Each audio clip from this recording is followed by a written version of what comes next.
Human behavior has always been a mystery. Why do people do what they do? Why do they react one way when we expected something else?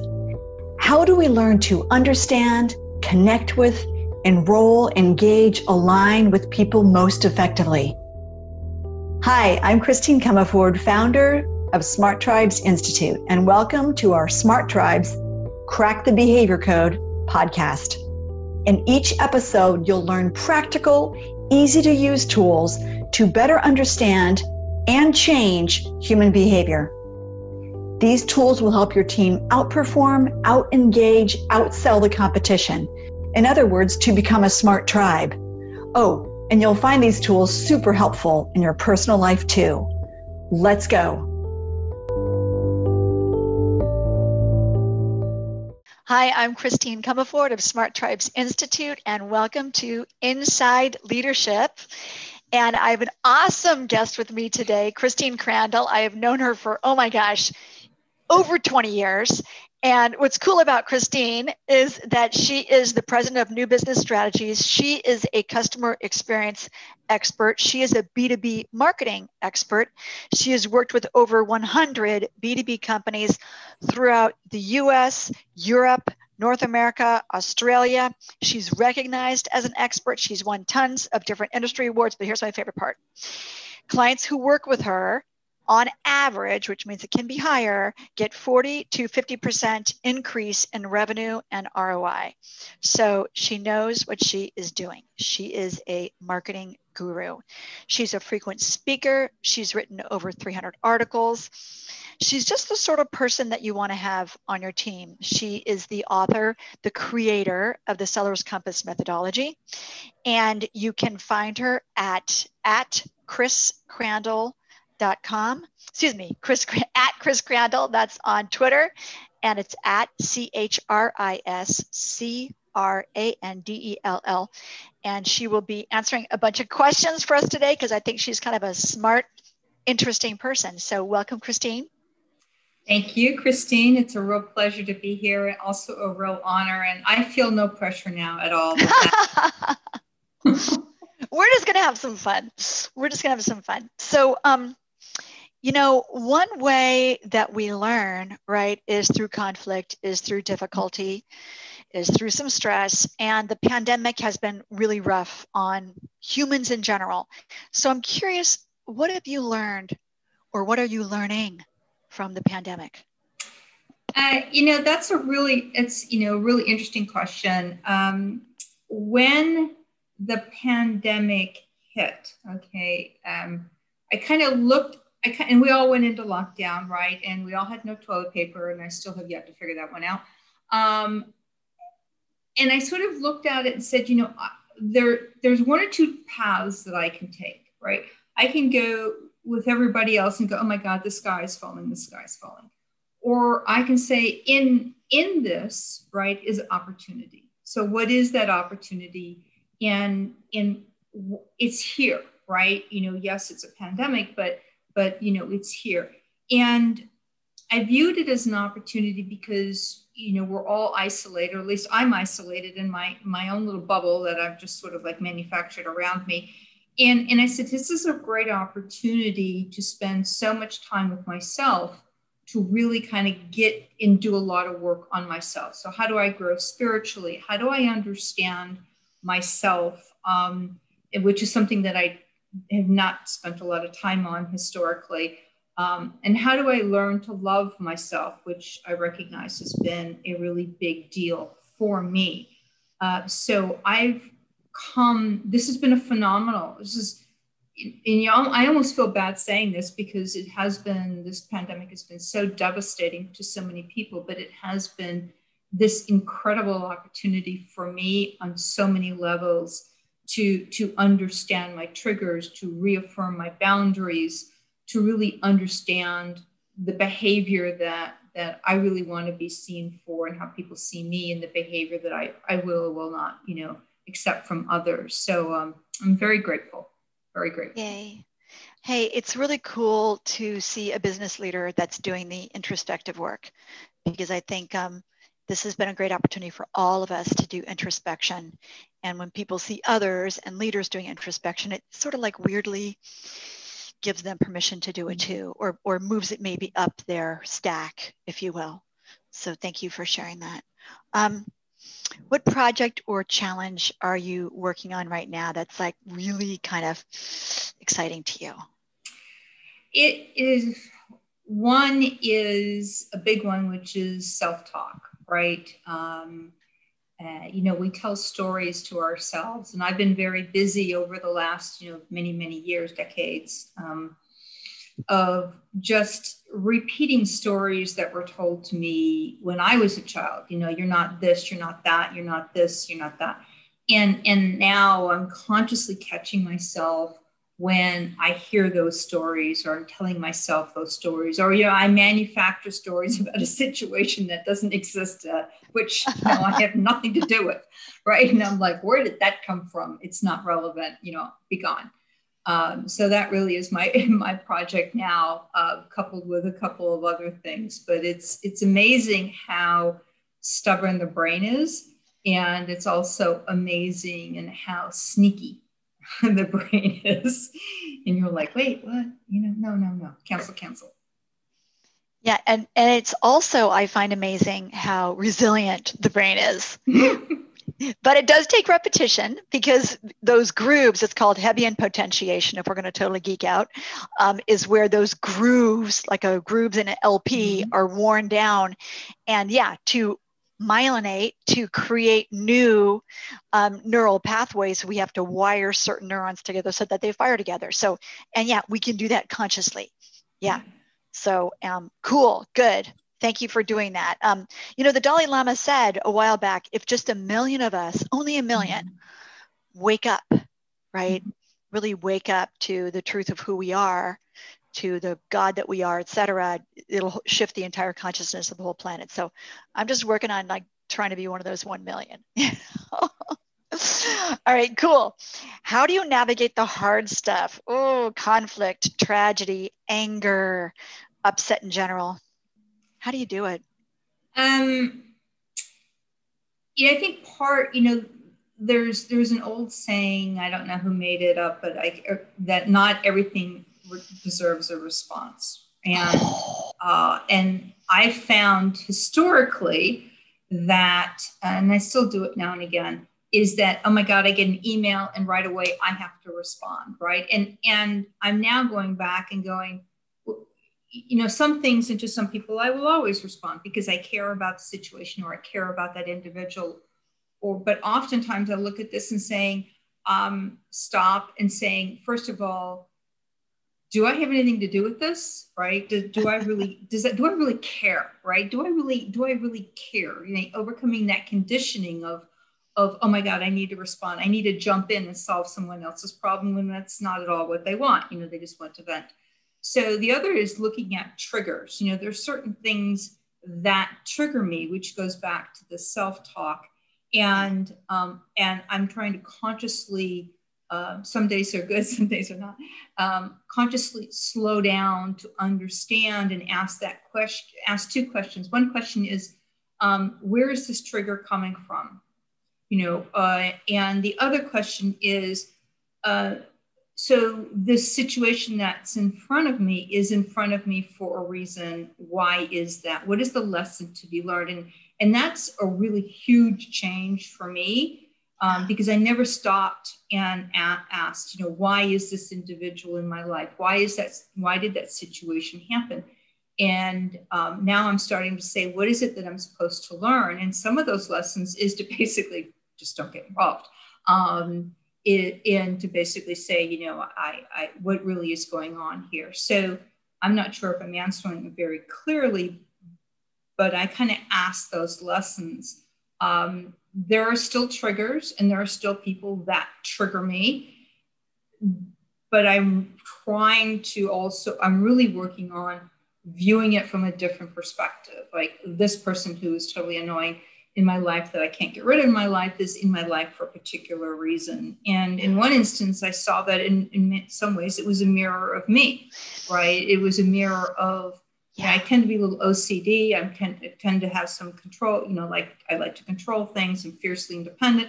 And then I'm like, oh, wow, I'm dealing with myself. And Isn't that the that's truth? not really cool at all. Yeah. The inquiry is so important. The getting curious is so important, because only then can we pop out and be the witness. Yeah. Yeah. I was working with a young woman recently, and she was saying, you're not respecting me. And I was like, am I not respecting her? I actually feel like I am. I wonder what story she's making up. And then I thought about Byron Katie's 4 questions. Is it true? Yeah, it's true. You're not respecting me. Is it true all the time? No, you respect me sometimes. How does it make you feel? Lousy, powerless, disrespected, not good enough, blah, blah, blah. Turn it around.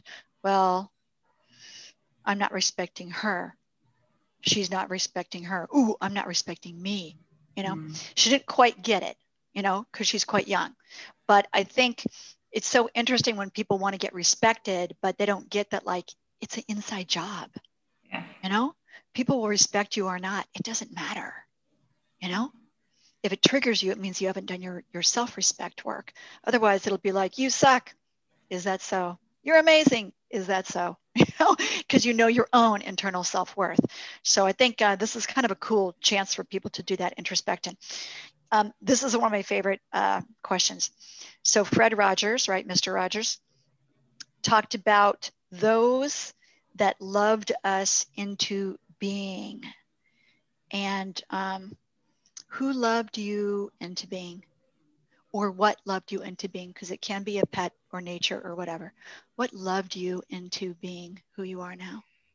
And that's equally interesting question. I'm an only child, and my father died when I was very young, and I've been estranged from my mother, who subsequently passed away some years ago, for decades, right? And so really, that's a question that causes me really to think. And the response is, one is his spirit, my dad's spirit. He was very influential. And, and then you start to look around it. I've had many friends, many friends that have been there for me, that believed in me when I didn't believe in myself. And so they loved me into being, and in the process I've learned to love myself. I also have to give a lot of credit to my husband, because in many ways, he was not afraid of a strong woman. He was not afraid of someone who could have their own opinions and didn't try to crush that, didn't try to, he did try to do whatever he could to bolster it. So I also learned along the way, which has been interesting, especially in COVID, because it's even more apparent, is that we do have guardian angels. And I don't know what everybody calls them differently. That's what I call them. And they have been there. And when it's nice and quiet, as it has been for the past 9 months, they're very active. It's all about listening. Oh my gosh. Yeah. Yeah. Nice. Yeah. So I wouldn't say I think a lot of people have loved me into being in fractions or in different ways, but it all comes together. Nice. Still work process. Nice. You did touch on people who believed in you. Anything else you want to add on who believes in you, or who in the past, or who believes in you now when you don't believe in yourself? Yeah, I was taught by, and I didn't know it at the time, and I recognized it later. I had an aunt. So again, mind you, I'm estranged from everybody in my family because of the, how family dynamics are. They're always so entertaining. But my father had a sister, and she had taught me unconditional love. And it was you don't see that until years later. I mean, she passed away so many years ago, but we come from 2 entirely different worlds, right? I have nothing in common with her world, and she can barely relate to my world. But in that process, she was always there, right? And she always checked in. And I have a very, very good friend who has equally taught me unconditional love. I see it in her relationship with her daughters. And I see it in her relationship with me, where there is no judgment. She's fed me, wiped my tears. She's, rooted for me. And that is, amazing. So precious. So what are 2 words, only 2, that kind of summarize how you've become who you are now? Tenaciously striving. Tenaciously striving. Thank you. Now see what bubbles up. 2 words that you're kind of in now as you're becoming who you're becoming. 2 themes, whatever. 2 things, themes, words, whatever, that sort of epitomize how you're becoming who you're becoming next. What I'm striving to become next, as I look at what chapter I am in my life and my career, is maybe not the right words, but, I'm at that point where I want to give back, right? So that's sort of a really big thing for me right now. And so I would love to be a wise muse. Wise muse. Nice. Okay, good. That's inspiring. I like that. Feels good. How would you like to be remembered when you're gone? And maybe wise muse is it. I do not know. I actually don't want to be remembered. I have no interest in legacy. What drives me is to make impact in other people's lives. And there's lots of people that I have made impact on that have no idea that I've done anything. And so I have no relationship to this concept of legacy. To me, legacy comes from ego. And frankly, I was here before and I'll be back again because I know I didn't learn all the lessons that I was supposed to learn. So I'm going to be able to redo them again. So it just, to me, that I have no interest in legacy. I am, however, do have interest in seeing others move forward. If they remember, that's great. And if they don't remember, that's okay too. Yeah. What matters is that they move forward. Yeah. They got the support. Good. What wisdom, mantra, message from your life would you like to share with us? A little nugget that we could reflect on. Oh, I have lots. I think this is one that goes back to this, fiercely striving is what's right is not always popular and what's popular is not always right. I did not find this. Somebody else did many, many hundreds of years ago. I don't remember, but it's so very true. And I think sometimes we have to just remember, or at least I remember that we have to do what is right. And nowadays, oftentimes it's easier just to turn a blind eye because I don't want to get involved, right? So it's that. And I have really gotten into meditation, and so there's one phrase, I'm hoping I'm translating this correctly, that really resonates with me, and that is Sat Chit Ananda. Truth, consciousness, bliss. And to me that to me is like, am I being truthful? Am I being here? And am I striving for bliss? So thank you. So we've been talking about kind of who you are as a human. Where can we find out who you are as a leader in the business world? If people want to learn more about you. Sure. I have a website that talks about what we do. It's got a very quirky domain name, so I will spell it. So it's N as in Nancy, E as in Edward, W as in Wayne, B as in boy, I as in Iris, Z as in zebra, S as in Sam. The other way is just simply Google Christine Crandell. And it's Crandell, but it's New Biz S. Right. New Biz Strategies. Yeah. newbizs.com. Long story, but yes, if you Google me, you will find me. Cool. Thank you very much for your time today. I appreciate it and your wisdom. Thank you, Christine, for the invitation.